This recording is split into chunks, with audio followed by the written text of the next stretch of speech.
Hey guys, it's Katie.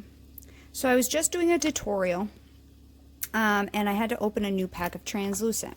And this pack was just made in April of 2019 and it's August, okay? The problem is I had it shipped in the summer because it's mid-August and I'm thinking it got too much heat. So right now it looks pretty good, right?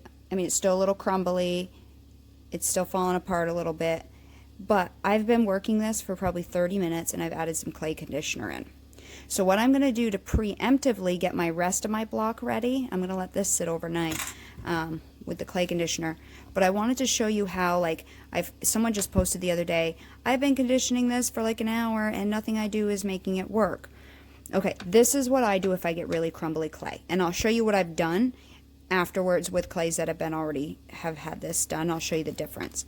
So what I would do is I'd take the block, and I mean, look how crumbly that is, and I have a Ziploc bag here, and either just break off chunks like this, you know, turn your show on, do whatever, focus on something else, and just break it up in chunks, or you can cut it up in little chunks, and ideally the smaller the better, because the clay conditioner or the clay softener will get in it better if it's smaller and faster. So you can cut this up in chunks, right? Oop. And put it in your bag. Then you also will need, and a good thing to have always, is clay softener. Now I don't use this often, but when I need it, it's handy. So get a little bottle of that. So I'm going to finish chopping this up, and again, I will show you. I've never, and I just said this in my tutorial, but I decided to stop that video and do this because I've seen people have trouble with it. I have never gotten a block of translucent this crumbly, and I've bought many 1 pound blocks of translucent. Again, like I said, if it's summertime and this block happens to sit in a pickup truck or a UPS truck or a FedEx truck for, you know, even 24 hours and it's 90 degrees out, it can start to cook your clay. And I mean, you could return it, but I don't want to have to make the shop owner have to pay for this. So I'm going to try to fix it, and usually this works. So the way I figured this out was, in the winter, I wanted to try Kato. So I ordered a sampler set of Kato, and it was so crumbly, I sat there for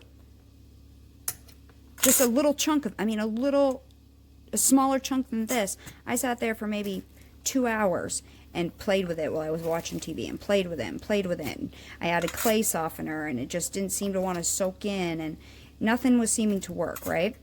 And so it had clay softener in it. Like I said, I was trying to work in clay softener.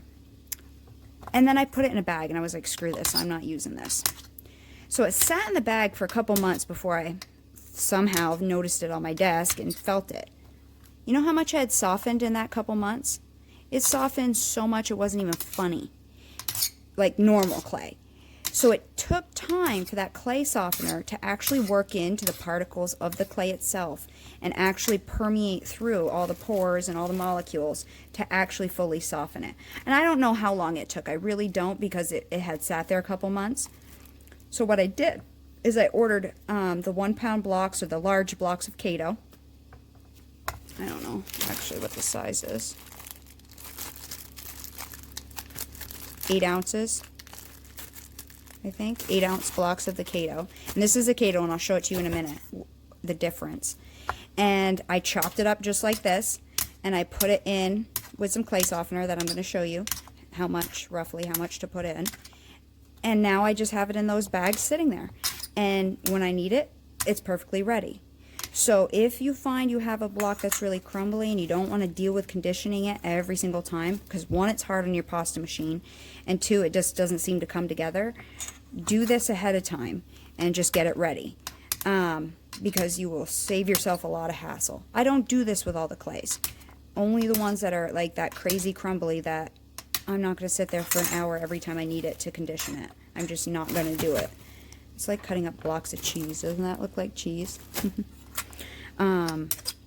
So this is what I would recommend for those crazy soft blocks. And I've seen people, or crazy hard blocks, I've seen people recently having trouble with the translucent, and I almost think they think it's the translucent.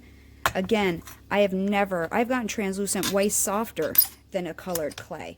I have never had a translucent this hard. So it doesn't matter on really the coloring. it's more just what has happened to it in the meantime. Is it old? Has it been in some heat?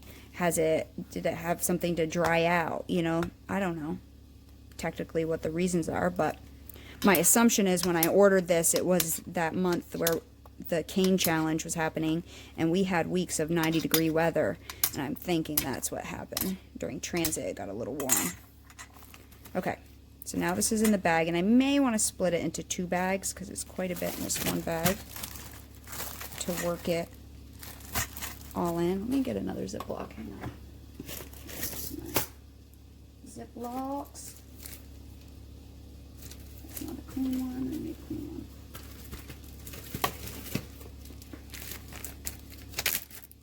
So I'll get half of this into here, just so I have more room to move the clay around, because we're going to add some clay softener. And I'll show you with this block in a second, because I haven't done that to this block, but I have to the other half of that block. See, I've taken some out. I've done this same technique, and I'll show you how much softer it is in just a sec. But I need some room to be able to move these pieces around, almost if like you were going to coat them in mica powder to do like a faux stone. You need some room in the bag for them to kind of be able to jiggle them around to get the liquid, or the clay, I keep saying liquid clay, the clay softener on them. Now some of these I chopped, some of these I crumbled with my fingers. It's about half. Okay, so I'm going to take some clay softener, and I guess I'll do it in drops so I can tell you. 1, 2, 3, 4, 5, 6, 7, 8, 9, 10, 11, 12, 14, 15, 16, 17, 18, 19, 20. Usually I do a couple squirts. Okay. And then, just give it a good shake. Let it coat everything, so it will gradually work into that. And just look at it and see if it looks like they're all kind of greasy in there. Get it out of the corners, you know, get it moving all around. It looks pretty greasy, so that should be enough in there. And remember, it's not just coating the outside, you want it to work in there. So you do need enough to get it to work in there. There is no exact measurement. I have not done an exact measurement. I don't know. You don't want to do crazy amount, though. You don't want to go too much. You're better off doing less than more, I would say. And then I'll just let this sit. And hopefully, you know, in a few days, it'll be easier to condition. So ready? Watch. Maybe 3 squirts. I did, so half a pound and half a pound of clay. And then tomorrow I'll move this around and see if it soaked it in and absorbed it like lotion would on your skin, and see if it needs more.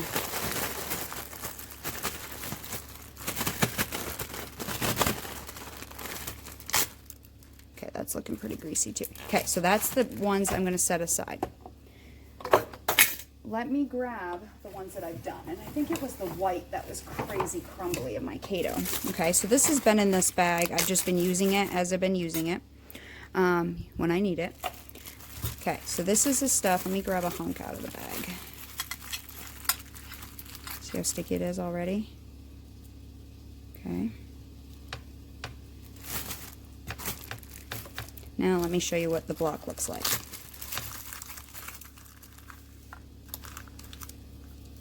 It's like sand. Like literally like sand. Like sand. Okay? This stuff.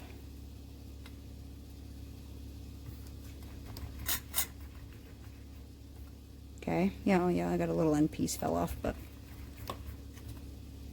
holding together. Let's see if I can roll this stuff. Let me try to get it together.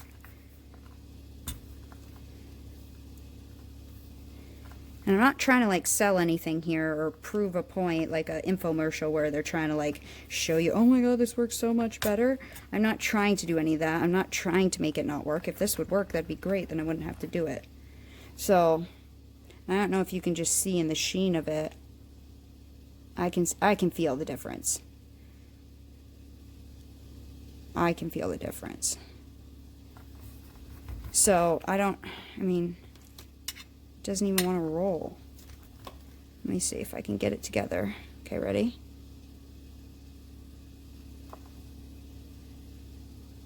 this will stretch like it's supposed to. See, it's not breaking. Well, it took a couple bends. I can't even stretch that, it just came apart. So I'll throw this back in. I gotta add some more in here. So anyways, I find that works better. Yes, this hasn't been conditioned. It's just been in here chopped up, but I can just feel the texture of it. It's already ready to be conditioned. Just a couple of rolls out, you know, and it would be ready to go. And this is Kato, so it is a firmer clay, a stronger clay, and I love Kato. I don't even mind the smell. I mean, it's not like it doesn't gross me out or anything. It's different, and when you first open it, you're like, what the hell? But it's not like it smells like someone's SHIT, you know. So this is the one I've had in there for a while. So anyways, if you get a really crumbly batch and no matter how much you condition it, roll it through, do it by hand, it's not working for you, that would be my best recommendation. And I really should add more to this Kato because I really like Kato. It's so strong and it polishes up so nicely. So anyways, that was just a little quick tip I wanted to tell you while I was doing it. And I could show it to you and just, you know, maybe every couple of days give it a shake up and look at it. And hopefully it'll come together fairly quickly. You know, I really don't know because I put the Kato in there and then I didn't use it for a little while. So, and then the next time I used it, it seemed fine. But anyways, I wanted to show you that, and if that helps you, great. If it doesn't, sorry, but I figured it might help someone because it did help me, and no one told me that. So I'm going to keep trying to condition this, that translucent, so I can finish my tutorial, but I'm thinking I'm going to have to wait until tomorrow. It's just way too dry. So I'll probably, because I've been working this one, I'll probably take a little bag here, break this one up, and put it in with a tinier, obviously, amount of clay softener and use this one tomorrow because I've already worked in some clay softener. Ooh, there goes my bag. For about a half hour I've been working in clay softener. I've been rolling it in my hands, my pasta machine. I've been kneading it and everything, and it just is still really dry. So I'm going to probably not do my tutorial tonight, finish it at least. And I'll probably come back tomorrow. And for the people who are watching my translucent butterfly, they'll see tomorrow what this looks like. But I'll probably in this little amount, just a few drops. Maybe 8, start with 8.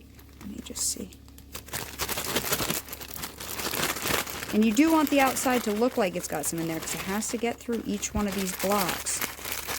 You know, it has to be moist enough, not moist, but think of it permeating through every little molecule of it. If it's just enough to coat the outside a hair, like not even every piece, then it's probably not going to work its way through the clay.